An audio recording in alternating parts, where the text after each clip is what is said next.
पढ़ाई मैं करता था, मैंने हाई स्कूल पास किया। पढ़ने में मेरा उतना मन भी नहीं लगता था, क्योंकि कुछ चीज़ें देखते थे तो वो हमको डिस्टर्ब करती थी। ऐसे मैंने पढ़ाई करते-करते इंटर पास किया। इंटर पास करते समय एक हमारे जीजा जी थे जो मुंबई में रहते थे, कहते हैं, "तुम क्या करोगे? कैसे तुम्हारा काम चलेगा? तुम कुछ अच्छा चीज़ टेक्निकल हैंड हो जाओ।" तो हमने क्या किया, आईटीआई किया। हमने अपना एडमिशन देवरिया आईटीआई में आकर के लिया और वहाँ से मैंने आईटीआई करना शुरू किया। 2 साल हमने वहाँ आईटीआई किया। लेकिन आईटीआई जो किया मैं, जब से मैंने आईटीआई में एडमिशन लिया, तब से मैंने अपना सारा खर्च खुद निर्वहन करना शुरू कर दिया। क्योंकि मैं जब आईटीआई करता था, तो सुबह क्लास करने जाता था और क्लास खत्म होने के बाद यहीं रामनाथ देवरिया में देवरिया में एक रामनाथ देवरिया है, चौराहा है, वहाँ पे एक इलेक्ट्रिकल की दुकान होती थी। तो एक हमारे दोस्त हैं, देवरिया के ही जो श्रीवास्तव जी हैं, उन लोगों का बहुत ही हेल्प रहा हमको। उनके एक दोस्त थे, वो कहे कि ऐसा है कि आप इलेक्ट्रिकल का ये कर रहे हैं, आप सीखिए भी साथ में, प्रैक्टिकल सीखिए। तो हमको उन्होंने उस दुकान पे परिचय करा दिया और कहा आप यहाँ पे रहिए। तो धीरे-धीरे हम पढ़ के आते थे, उसके बाद दुकान पे रहते थे। तो जब थोड़ा पढ़ाई किए, थोड़ा जानकारी हो गई तो हम कंप्लेन जो होता था इलेक्ट्रिकल का कंप्लेन कस्टमर का, उसको देखते थे। कोई आता था तो बोलता था हमारा लाइन खराब हो गया है तो जाके बनाइए। तो हम जाते थे, बनाते थे और हमको पैसा मिलता था। फिर हम शाम तक घर चले आते थे। तो इस तरह से जो हमारा पॉकेट खर्च होता था और जो फीस होता था, कुछ इस तरह से हमने धीरे-धीरे अपने लेवल से मैनेज करना शुरू किया। क्योंकि हम जानते थे कि पैसे की बहुत बड़ी तकलीफ है। सभी लोग मेरे भाई सभी लोग पढ़ रहे हैं, फीस का बहुत खर्च है। मेरे भाई साहब एमएससी एजी किए। तो मैं जब आईटीआई पीरियड में ही मैं धीरे-धीरे इतना अच्छा मन लगा के करता था, पढ़ाई करता था और काम करता था कि क्योंकि मेरा टारगेट था कि हमको पैसा कमाना है। तो ये चीज़ हमारे माइंड में हमेशा रहता था। तो पैसा कैसे कमाना है? उसके बाद पैसा भी कमाना है लेकिन गलत तरीके से नहीं कमाना।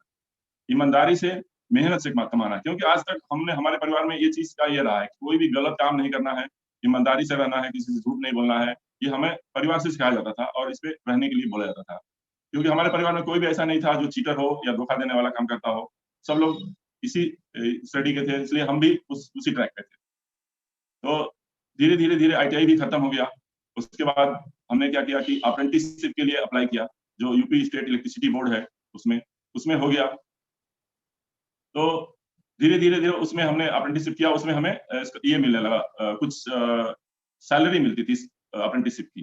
वो थोड़ा हेल्पफुल हो गया, उसको भी मैंने धीरे-धीरे अपने घर में शेयर करने लगा और अपना ड्यूटी बहुत अच्छा करने लगा मतलब वहाँ पे जाकर। जो हाइडल के लोग थे वो भी बड़ी खुश होते थे। लड़का बहुत अच्छा है, आता है तो बराबर रहता है, ड्यूटी करता है, ध्यान लगा के अपना रहता है। बाकी बहुत सारे अप्रेंटिस वाले लोग आते थे, वो चले जाते थे। अपना अटेंडेंस बनाते थे, चले जाते थे। लेकिन हम ऐसा नहीं करते थे। तो ऐसे करते-करते मेरा अप्रेंटिसशिप भी पूरा हो गया। अब हम सोचते थे चलो अब नौकरी मिलेगी, तो हमें नौकरी मिल जाएगी। क्योंकि हम अप्रेंटिसशिप किए हैं और इलेक्ट्रिकल डिपार्टमेंट उस समय बोल रहे थे लोग बहुत ज़्यादा वैकेंसी आने वाली है। तो हम सोचे थे चलो अब वैकेंसी आएगी, हमें नौकरी मिल जाएगी। क्योंकि हम तो बहुत ही फॉरवर्ड थे अपने काम में और जानकारी में। जब हम अपना आईटीआई का एग्ज़ाम दिए तो उस समय जो मेरा एग्ज़ामिनर था प्रैक्टिकल लेने आया था, वो बहुत खुश था मेरे से। तुम्हारा तो बहुत अच्छा ये है नॉलेज है और तुम्हारा काम करने का जो सीखे हो बहुत अच्छे से सीखे हो। हम तो कहते थे सीखे सर, सीखे तो हैं, आप नहीं जानते हम अंदर कहते थे। हम तो बाहर जितना ये लोग सिखाते हैं उससे ज़्यादा तो हम बाहर काम करते हैं। तो ऐसे करके मैंने अप्रेंटिसशिप किया, जब जॉब के लिए मैं वेट कर रहा था, तो जॉब नहीं आया। मैंने उसको वेट किया, अब फिर प्रॉब्लम प्रॉब्लम होने लगा, क्योंकि हमें इनकम की ज़रूरत थी। इनकम हमको चाहिए कैसे भी, हमें पैसा चाहिए था। तो ऐसे करते-करते जब देखा कि कोई वैकेंसी नहीं है, तो हम घर पे बात किए फादर से, कहे ऐसा है कि हम अब नहीं रहेंगे, हम जा रहे हैं मुंबई बॉम्बे, उस समय बम्बई था। तो वहाँ पे हम एक दिन धीरे से घर से निकल लिए, किसी को बताया भी नहीं और निकल लिए सीधे घर से। मुंबई गए, वहाँ पे जो हमारे जीजा जी रहते थे, वहाँ से उनको मिला, तो वो थोड़ा-सा गुस्साए, "तुम क्यों ऐसे आए हो? तुम घर से बता के आना चाहिए, वो लोग परेशान हो रहे हैं।"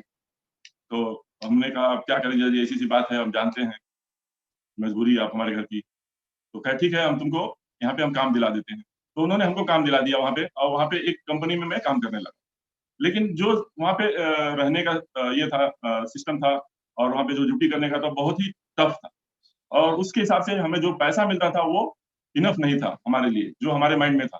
तो मैंने क्या किया प्लान मैंने एक जब पढ़ने के टाइम में ही एक और पैरेलल प्लान बनाया था कि हम विदेश भी जाएँगे क्योंकि हमारे गाँव को कुछ 1-2 लोग विदेश रहते थे। तो सोचते थे वो लोग बोलते थे कि पैसा बहुत कमाते हैं।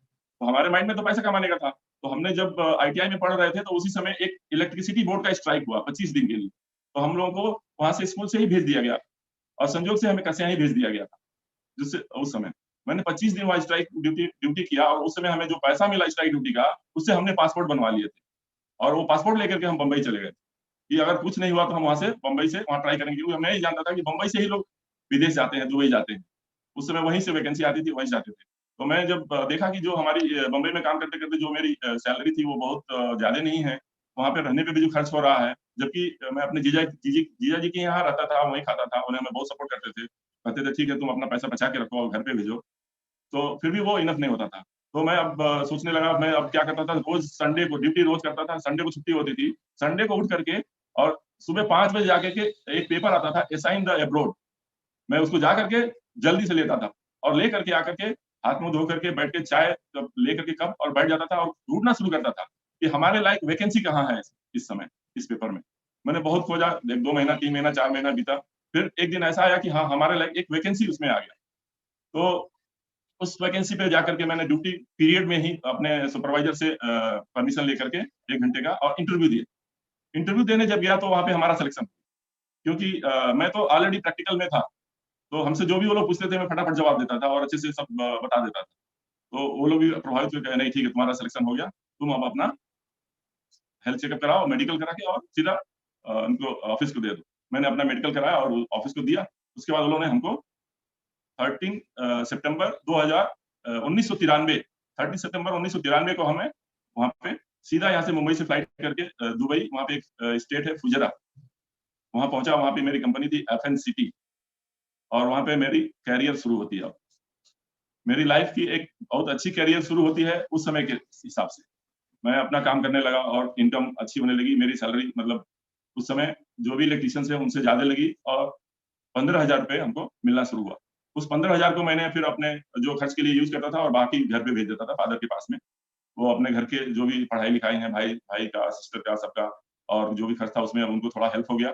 ऐसे करते-करते मैंने वहाँ पे बहुत दिन बिताए उस एक कंपनी में। वहाँ पे फिर मैं मेरे काम से खुश होकर के मैं उनको बोला एक दिन कि मेरे को ड्राइविंग लाइसेंस चाहिए, मैं सीखना है हमको। क्योंकि मैंने देखा कि वहाँ पे जिसके पास ड्राइविंग लाइसेंस है उसका सैलरी ज़्यादा होता था।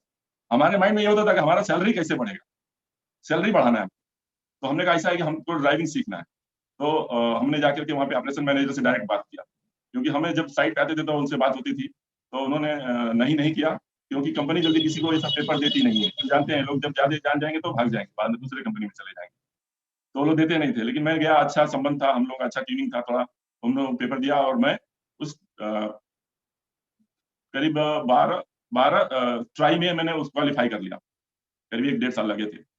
तो ये हो गया। उसके बाद फिर एक आया एक समय जो वहाँ पे फीवा का एग्ज़ाम देना था। कंपनी ने हमको सेलेक्ट किया, federal electricity and water authority का, जो वो बहुत ही पावरफुल होता था। क्योंकि वो अगर लाइसेंस वहाँ पे अगर कोई भी ले लेता है, तो वो कंपनी के लिए बहुत सपोर्ट होता है। क्योंकि जो भी टेंडर्स वगैरह होते हैं, उसमें उस कंपनी को अपना प्रोफाइल शो करना होता है कि हमारे पास कितने लाइसेंस होल्डर्स इलेक्ट्रीशियंस हैं और सुपरवाइज़र्स हैं, इंजीनियर्स हैं।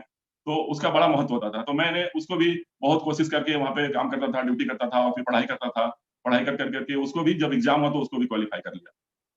क्योंकि हमको मालूम था कि जो भी चीज़ हम ये करेंगे हमारी सैलरी बढ़ेगी और जैसे मैंने ड्राइविंग क्वालीफाई किया, मेरी सैलरी इंक्रीज़ हो गई। जैसे मैंने ये फेडरल इलेक्ट्रिसिटी बोर्ड का एग्ज़ाम क्वालीफाई किया, लाइसेंस मिला, फिर मेरी सैलरी इंक्रीज़ हो गई, फिर मैंने काम किया।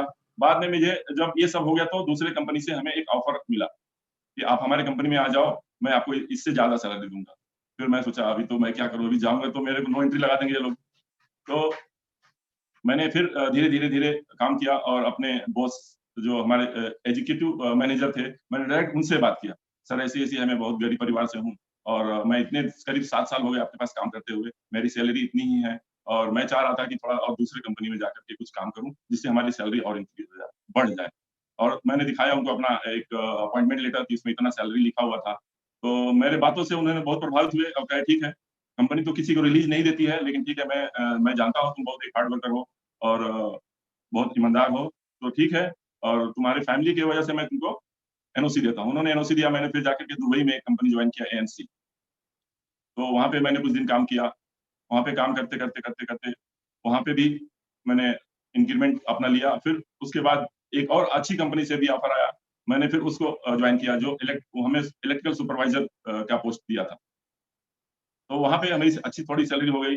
अब मतलब हमें थोड़ा-सा अच्छा लगने लगा था और लग रहा था कि हाँ, अब हम थोड़ा-सा अच्छा अपना ये कर पाएँगे और अपने घर को सँभाल लेंगे। क्योंकि उस समय बहुत बड़ा खर्च चल रहा था। हमारे भाई साहब एमएससी कर रहे थे और बाकी शादी हमारे भाई साहब का करना था, सिस्टर का शादी करना था। ये सब करते-करते मैं अपने इस सब चीज़ को मैनेज करता था। तो मैंने अपने सिस्टर का शादी किया, फिर इसके बाद एक इसके बाद एक और कंपनी आई, उसमें मैंने उसमें ट्राई किया, उसमें भी मेरा सिलेक्शन हो गया, मेरा सैलरी और इंक्रीज़ हो गया। तो ऐसे करते-करते वहाँ पे मैंने शारजा इलेक्ट्रिसिटी बोर्ड का एग्ज़ाम दिया सुपरवाइज़र का। वहाँ पे भी मैं क्वालीफाई किया, जिससे मेरा सैलरी और अच्छा हो गया, करीब 5,000 के आस-पास पहुँच गया।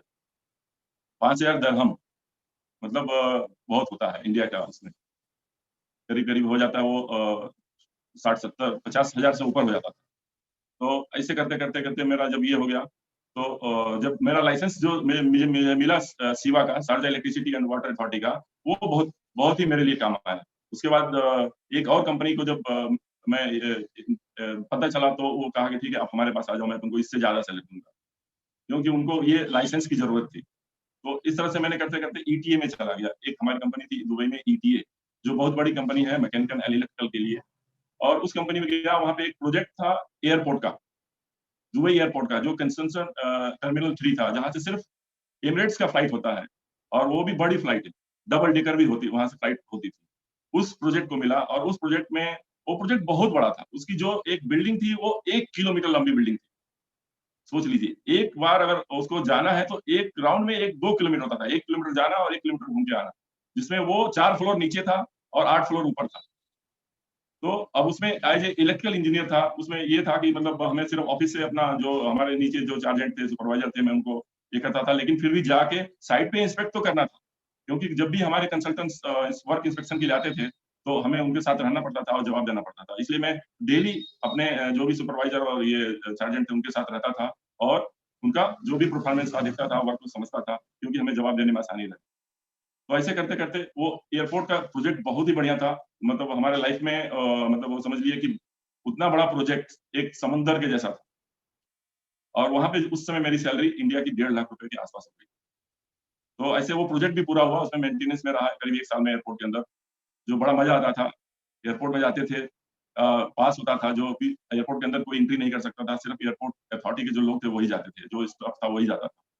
तो हमको बड़ा अच्छा लगता था, पास मिलता था और हम लोग जाते थे, तो हर बेल्ट निकाल के जाके स्कैनर के पास हमेशा जाते थे, जब भी कोई वर्क है तो जिस ज़ोन में जाते थे अपना बेल्ट निकालो, पर्स निकालो, स्कैन करो, सब होता था और जाके काम करते थे, हमारे साथ लोग भी होते थे। तो बड़ी सेफ्टी से काम करते थे हम लोग, वहाँ सेफ्टी ऑफिसर्स भी होते थे। ऐसा ये बड़ा आनंद आता था, ऐसे करते-करते लेकिन इसके साथ ही एक टर्निंग पॉइंट आता है, क्योंकि हमारी कंपनी में बहुत सारे लोग थे, जो हमसे भी पुराने थे। तो हमने उस समय 2-3 केस ऐसा हुआ कि उनको टर्मिनेट कर दिया। तो हमने सोचा यार, ये लोग इतने पुराने हैं, इतना अच्छा काम कर रहे थे, इनको टर्मिनेट कर दिया, हमको भी टर्मिनेट कर देंगे, फिर हम क्या करेंगे? ये तो अपनी जगह पे था। दूसरा आपने वाइफ का सुना कि घर पे ये बोलती थी कि आप कब तक वहाँ रहिएगा, कितना दिन रहिएगा? तो ऐसा चलता था, लेकिन मैं तो अपने फैमिली को मैनेज करने में लगा हुआ था, किसी तरह से पहले मैनेज करूँ कि जो हमारी प्रॉब्लम्स हैं, जो हमारे वर्क है वो पूरा हो, हमारा एक घर हो कम से कम अच्छा। पहले पुराना घर था, उस घर बनाया उसको कमाई से, फिर उसके बाद धीरे-धीरे मैनेज किया। तो इस तरह से मैनेज करते-करते जब ये सामने देखा मैंने, हमने कहा ये तो आज तो हमको मान लो 1.5 लाख मिल रहा है, कल 2 लाख भी मिल सकता है। लेकिन कल को अगर वो लोग हमको टर्मिनेट कर देंगे तो फिर हम क्या करेंगे? अगर मान लीजिए आज हम 40-45 साल के हैं, बहुत करेंगे 10 साल और सर्विस कर सकते हैं। 10 साल के बाद क्या करेंगे? अब माइंड में ये बातें आनी शुरू हो गई और घर से उधर से भी प्रेशर था। दोनों चीज़ें साथ चल रही थी। तो एक दिन और एक ऐसा ही घटना आया, उसको जो टर्मिनेशन का और टर्मिनेट किया गया उस आदमी को, जो हम मेरे बहुत ही क्लोज़ थे। ऐसे करते-करते वो भी हो गए, तो मैंने बात किया कि घर पे तो वाइफ़ गिर हो रही थी, तो बाद में हमने कहा ठीक है, मैं अभी इसको रिज़ाइन कर देता हूँ कंपनी से, क्योंकि यहाँ पे सिक्योर नहीं है। इनकम तो है, अभी मेरा जो काम था वो तो हमने करीब-करीब कर लिया है, चलो ठीक है मैं अब आता हूँ। मैंने एक दिन क्या किया, कंपनी को रिज़ाइन कर लेटर दे दिया। एक दिन मुलाकात ऋषिकेश से होती है, कहा भैया आप क्यों परेशान हैं? आप रिएक्शन करिए ना। हम कहा यार रिएक्शन से क्या हो गया यार? तो बोला नहीं आप करिए, आप इसको समझिए। तो ऋषिकेश ने क्या किया कि मनोज सर से हमको मिलाया। हम तो तलाश में थे कि कोई हमको काम करना है। मनोज सर से मिला, तो मनोज सर हमको बताए। हालाँकि मनोज सर से पहले भी एक बार बात हुई थी, लेकिन वहाँ इतना दुबई में इतना बिज़ी शेड्यूल था कि हम लोग उस पे ज़्यादा सोच नहीं पाते थे। क्योंकि ऑफिस का और साइट का इतना टेंशन होता था, उस पे ही हम लोग अपना समय बहुत मुश्किल से बचता था। तो उसमें वहाँ पे मैं बोले थे कि आप डीएक्स ऑफिस में चले जाओ, बल्कि हमको वो लोग एक आदमी से हमको स्पाइरुलिना भी भेजे थे वहाँ पे। तो मैं 1-2 दिन खाया, थोड़ा ठीक लगा, मैं खाया, उसके बाद ज़्यादा ध्यान नहीं दिया, क्योंकि हमारे माइंड में तो दूसरा कुछ चल रहा था। तो यहाँ आने के बाद जब मनु सर बोले तो हम कहे ठीक है सर, तो समझाया हमको कि ऐसा है कि आप जो कमाए हैं, उतना आप कमाना चाहते हैं तो आप डीएक्सन जॉइन करिए।